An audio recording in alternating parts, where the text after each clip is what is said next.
வணக்கம். இது யூட்டன். நான் ராமசாமி ஜெயபிரகாஷ். ஒவ்வொரு வாரமும் அந்தந்த வாரத்தில் வந்த பொய் செய்திகள் எல்லாம் என்ன அப்படின்றதையெல்லாம் தொகுத்து அதில் ரொம்ப முக்கியமானவற்றை எல்லாம் எடுத்து ஒரு ஷோவாக நம்ம எப்போவுமே வீக்கெண்டில் பண்ணிக்கிட்டு இருக்கோம். அது மாதிரியாக இந்த வாரத்தில் வந்த பொய் செய்திகள் எல்லாம் என்ன, அதில் முக்கியமானவை என்ன அப்படின்றது தான் இந்த ஷோ. அதனால் முழுமையாக பாருங்கள்.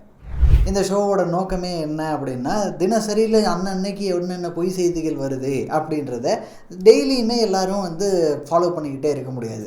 அப்படி டெய்லி ஃபாலோ பண்ணிக்கிட்டே இருக்க முடியாத நபர்களுக்காக வீக்கெண்ட் ஆனால் ஒரே ஒரு ஷோவில் அந்த வாரத்தில் அவங்க தெரிஞ்சுக்க வேண்டிய முக்கிய பொய் செய்திகள் எல்லாம் என்ன அப்படின்றதுக்காக தான் இதை பண்ணுறோம். அதனால் இந்த மாதிரியான ஷோஸை ரெகுலராக நீங்கள் பார்க்குறதுக்கு யூட்டன் சேனலை சப்ஸ்கிரைப் பண்ணி வச்சுக்கோங்க. அப்படின்னா தான் எங்களோட வீடியோஸ் ரெகுலராக உங்களை ரீச் ஆகும். இந்த வாரத்தில் வந்த பொய் செய்திகளில் ரொம்ப முக்கியமான செய்தி என்ன அப்படின்னா, ராகுல் காந்தி வேட்புமனு தாக்கல் செஞ்சாருங்க. வேட்புமனு தாக்கல் செஞ்ச கையோட நேராக போய் ராமர் கோயிலில் வழிபட்டார், அயோத்தியில் இருக்கிற ராமர் கோயிலில் அப்படின்னு ஒரு பொய் செய்தி.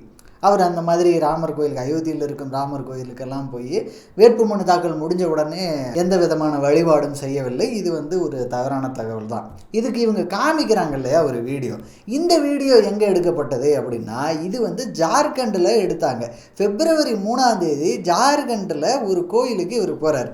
அப்போ தான் ஜனவரி 15 பாரத் ஜோடோ யாத்ராவோட 2வது வெர்ஷன், பாரத் ஜோடோ நியாய் யாத்ரா.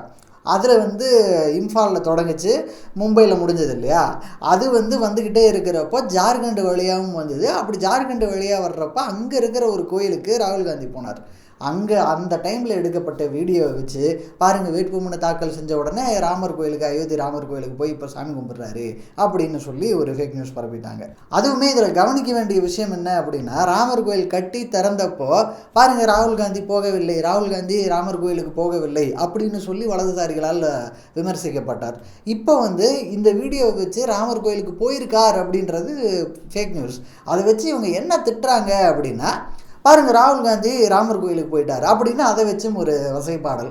ஸோ போனாலும் குத்தம், போகலைனாலும் குத்தம் அப்படின்ற மாதிரி தான் வலதுசாரிகள் செயல்பட்டுக்கிட்டு இருக்கிறாங்க. அடுத்து எந்த மாதிரியான ஃபேக் நியூஸ் வருது, ராகுல் காந்தியை தொடர்ந்து குறிப்பாக இந்த ராமர் கோயிலை வைத்து எந்த மாதிரியான ஃபேக் நியூஸ் வருது அப்படின்னு பார்ப்போம். கேரளாவில் பிரதமரோட படத்தையே வரைய முடியாது தெரியுமா. பிரதமரோட படத்தை பெயர் பலகையில் போடுவது அப்படின்றதுக்கு கூட அங்கே உரிமை இல்லாத நிலை இருக்குது அப்படின்னு சொல்லி, ஐயோ பிரதம அமைச்சர் இவ்வளவு பெரிய ஆள், அவரின் படத்தை கூட இங்கே வரைய முடியவில்லையே அப்படின்னு வலதுசாரிகள் சோஷியல் மீடியாவில் போட்டுக்கிட்டு இருக்காங்க.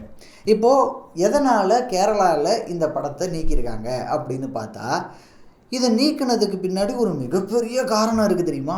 வேக்சின் சர்டிஃபிகேட்டை பாருங்கள், அதில் கூட பிரதம அமைச்சரோட படத்தை நீக்கிட்டாங்க. ஏதாவது ஒரு பெட்ரோல் பங்க்கில் பாருங்கள், அங்கெல்லாம் மோடி படம் முன்னாடி இருந்த இடத்துல எல்லாம் இப்போ மோடி படத்தை அழிச்சு வச்சுருக்காங்க. அப்போ மோடி படத்தை எங்கேயுமே போடக்கூடாதுன்னு யாரோ மிகப்பெரிய சதி செய்கிறாங்க அப்படின்ற மாதிரியெல்லாம் சொல்லுவாங்க. பட் ஆனால் அதெல்லாம் எதுவும் உண்மை கிடையாது. இதெல்லாம் மோடி படத்தை ஏன் இப்போ எல்லா இடத்துலையும் மறைச்சி வச்சுருக்காங்க, இல்லை அழிச்சிருக்காங்க, இல்லை ரிமூவ் பண்ணியிருக்காங்க அப்படின்னா, மாடல் கோட் ஆஃப் கான்டக்ட் இருக்குது, தேர்தல் நடைமுறையில் இருக்குது. தேர்தல் காலத்தில் மாடல் கோட் ஆஃப் கான்டக்ட் அப்படின்ற guidelines election commission of India கொடுப்பாங்க. அதில் தலைவர்கள் படத்தை எல்லாம் ரிமூவ் பண்ணுங்கள், சிலைகளெல்லாம் இருந்தால் அதெல்லாம் கவர் பண்ணி வைங்க, இந்த மாதிரியெல்லாம் கண்டிஷன்ஸ் உண்டு. அதன் அடிப்படையில் தான் கோழிக்கோட்டில் இது மாதிரி பண்ணியிருக்காங்க. முன்னாடியே சொன்ன மாதிரி போன வாரம் வேக்சின் சர்டிஃபிகேட்டில் இதே மாதிரி மோடி படம் நீக்கப்பட்டதை வச்சும் ஒரு பொய் செய்தி வந்திருந்தது. அதை வச்சு ஒரு மாதிரியாக கதைகள் எல்லாம் சொல்லப்பட்டது. ஆனால் இதுக்கு பின்னாடி பெருசாக எதுவும் பெரிய சதி இருக்கிற மாதிரி எல்லாம் இல்லை. இது சாதாரண நடைமுறை தான், எப்போவுமே நடக்கிற நடைமுறை தான். அடுத்த பொய் செய்தி சவுதி அரேபியாவிலிருந்து வந்திருக்கு. சவுதி அரேபியாவில் இருக்கும் நபர்கள் இல்லைன்னா கல்ஃப் கண்ட்ரீஸில் இருக்கிறவங்க, அங்கே இருக்கிற முஸ்லீம்ஸ்கெல்லாம் டிக்கெட் எடுத்து கொடுத்து அவங்களுக்கு வழி செலவுக்கு பணம் கொடுத்து முழு செலவையும் அவங்களே செலவு பண்ணி அவங்களெல்லாம் அங்கே இருக்கும் முஸ்லீம்களை இந்தியாவிற்கு அனுப்புகிறார்கள். இந்தியாவில் அவங்களுக்கு ஓட்டு இருக்குது அப்படின்னா, இந்திய சிட்டிசன்ஸ் அங்கே வேலையில் இருக்கிறவங்க இந்தியாவில் ஓட்டு இருக்குது அப்படின்னா இந்தியாவுக்கு போய் ஓட்டு போட்டுட்டு வாங்க, அதுவும் காங்கிரஸுக்கு ஓட்டு போட்டுட்டு வாங்க அப்படின்னு அனைத்து செலவுகளையும் பண்ணி அனுப்பி வைக்கிறாங்க தெரியுமா. இங்கே பாருங்கள், இதுக்கு ஆதாரம் இந்த லெட்டர் தான் அப்படின்னு ஒரு லெட்டரை தூக்கிட்டு வராங்க. இப்போது இந்த லெட்டர்னு ஒன்று காமிக்கிறாங்கல்ல, இதில் ஒரு பேர் இருக்குது, ஒரு அட்ரஸ் இருக்குது. இந்த பேரில் ஏதாவது ஒரு அமைப்பு இருக்கா அப்படின்னு தேடி பார்த்தா அந்த பெயரில் எந்த விதமான அமைப்பும் இருக்கிற மாதிரி தெரியலை. அதை பற்றி தேடி பார்த்ததுக்கு எந்த தரவுகளும் இல்லை. சரி, அதில் ஒரு விலாசம் இருக்குல்ல, அந்த விலாசத்தை நம்ம தேடி பார்த்தோம் அப்படின்னா அது UAEயில் இருக்கிற பாகிஸ்தான் எம்பசியோட அட்ரஸ். அந்த அட்ரஸ்ஸு வச்சு தான் வந்து இந்த போலி லெட்டர் பேடையை உருவாக்கியிருக்காங்க. இது மாதிரி லெட்டர் வந்திருக்கு, உண்மையிலேயே இங்கே இந்த மாதிரிலாம் ஸ்பான்சர் பண்ணுறாங்க அப்படின்றதுக்கு நம்பத்தகுந்த ஆதாரமாக ஏதாவது இருக்கிறதா? இந்த ஒரே ஒரு எடிட் செய்யப்பட்ட படத்தை தவிர வேறு ஏதாவது ஆதாரம் இருக்கிறதா அப்படின்னு பார்த்தா அதுக்கெல்லாம் எந்த ஆதாரமும் கிடையாது. இப்போ லவ் ஜிஹாதுக்கு கூட அப்படி தான். விலைப்பட்டியல் அப்படின்னு ஒரு A4 ஷீட்டில் நிறையா வந்து இந்த கம்யூனிட்டியை சேர்ந்தால் இவ்வளோ இவ்வளோ ரூபாய் பணம், இவங்களையெல்லாம் வந்து நீங்கள் மதம் மாற்றி கொண்டு வாங்க அப்படின்னு இஸ்லாமியர்களுக்கு ஒரு அழைப்பு விடுக்கும்படியாக ஒரு கடிதம் இருக்கும். அந்த A4 ஷீட்டு வெறும் அந்த காப்பியை மட்டும் வச்சுக்கிட்டு லவ் ஜிஹாதுன்னு ஒன்று நடக்குதுங்க, அதுக்கு ஆதாரம் இதுதாங்க அப்படின்னு சொல்லி ஒரு கான்ஸ்பிரசி தியரியை பேசுவாங்க. அதே மாதிரி இப்போ எலெக்ஷன் டைமில் இந்த மாதிரியாக பேசப்படும் கான்ஸ்பிரசி தியரி தான் இதே தவிர இதுக்கு பின்னாடி எந்த விதமான உண்மையும் இல்லை. காங்கிரஸ் கட்சியின் தலைவர் மல்லிகார்ஜுன கார்கே வந்து சமீபத்தில் ஒரு இடத்துல பேசியிருக்காருங்க. என்னன்னு தெரியுமா அங்கே பேசியிருக்காரு?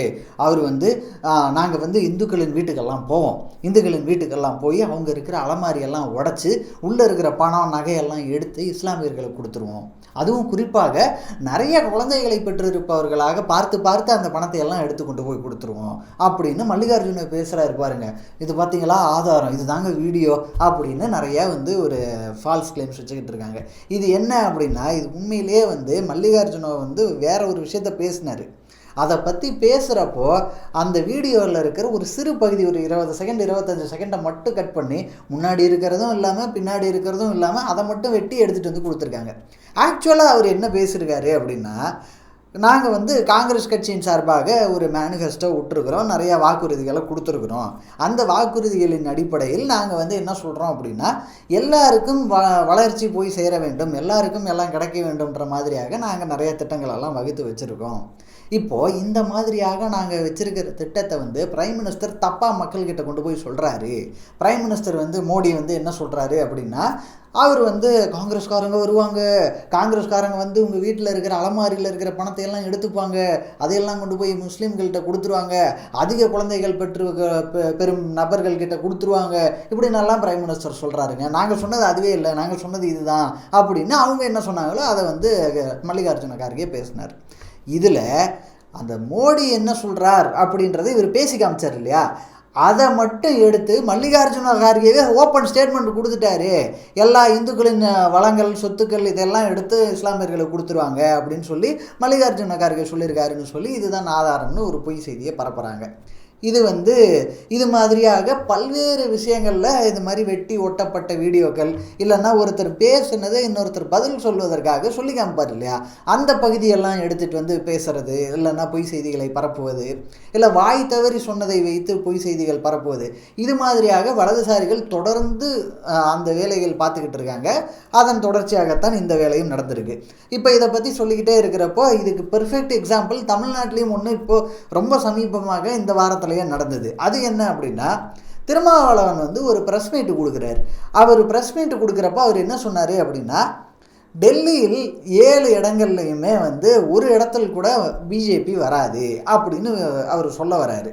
இந்தியா கூட்டணி தான் ஜெயிக்கும் அப்படின்னு சொல்ல வந்துக்கிட்டு இருக்கிறப்போ அவர் வாய் தவறி டெல்லியில் 7 இடங்களிலும் காங்கிரஸ் கட்சி ஜெயிக்காது, இந்தியா கூட்டணி தான் ஜெயிக்கும் அப்படின்ற மாதிரி சொல்லிட்டாரு.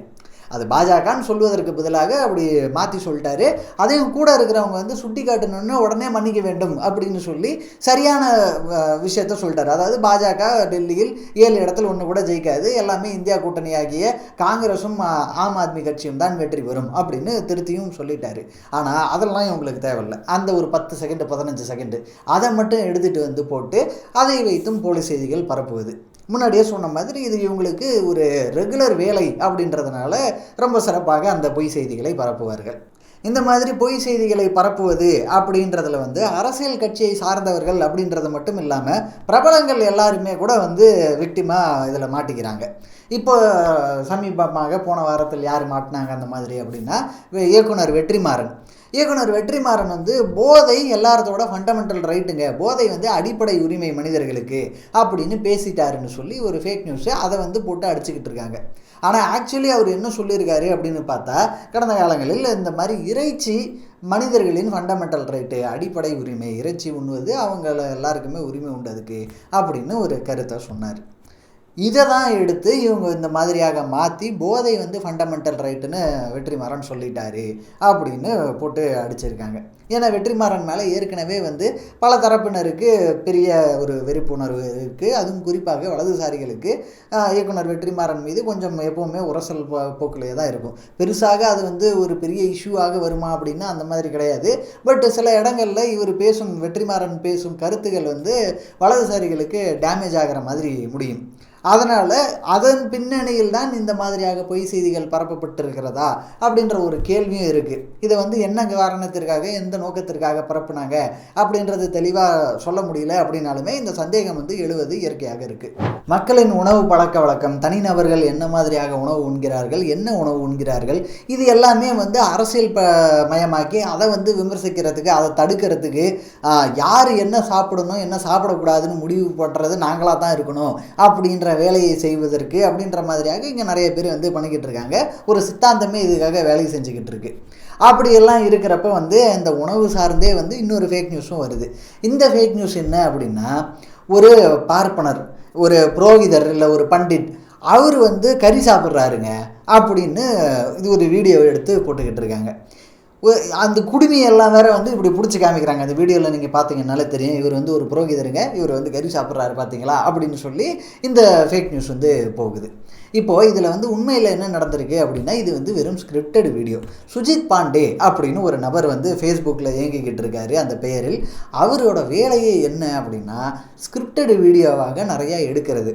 அது வந்து பெண்கள் வந்து ஆபத்தில் இருக்கும்போது அவர்களை போய் காப்பாற்றுவது, இல்லைன்னா வந்து வேறு ஏதாவது ஒரு சிக்கல் நடந்துக்கிட்டு இருக்கிறப்ப அந்த சிக்கலை போய் தீர்த்து வைப்பது, இது மாதிரியாக பல்வேறு வீடியோக்களை ஸ்கிரிப்டடாக எடுத்து போடுறது தான் இவளோட முழு நேர பணியாக இருக்கிறது. அது வந்து சில வீடியோக்கள் எல்லாம் மில்லியன் கணக்கிலெல்லாம் கூட போகும். அது மாதிரி இந்த ஸ்கிரிப்டட் வீடியோஸ் பட்டியலில் இந்த வீடியோவும் ஒரு அங்கம், அவ்வளோதான். இதுவுமே வந்து ஒரு ஸ்கிரிப்டட் வீடியோ. அவர் வந்து எடுத்து ஒரு பதிவை போட்டிருக்காரு.